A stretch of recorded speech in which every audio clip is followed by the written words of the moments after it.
আসসালামু আলাইকুম এভরিওয়ান। আশা করি আপনারা সবাই ভালো আছেন। আলহামদুলিল্লাহ আমি অনেক ভালো আছি। সো আজকে হলো 2024 সালের 1 জানুয়ারি, আর এটা হলো আমাদের মসজিদ। সো এখানে আসছিলাম আর কি একটু আল্লাহর সাথে কথা বলতে।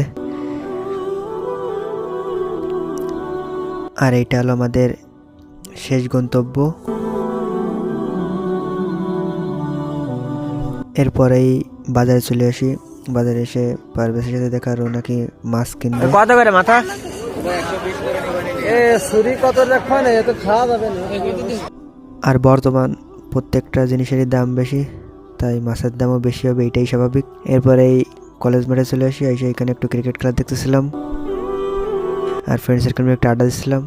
তারপরে এই গাড়িতে করে এক ফ্রেন্ডের বাড়ি চলে আসি। বাড়ি এসে এসার নামাজটা পড়ি, পড়ার পরে বাসায় যেয়ে খাওয়া দাওয়া করবো, করে একটু বই পড়ে ঘুমাবো। সো ভালো থাকবেন, দেখা হচ্ছে অন্য কোনো ভিডিওতে। আল্লাহ হাফেজ।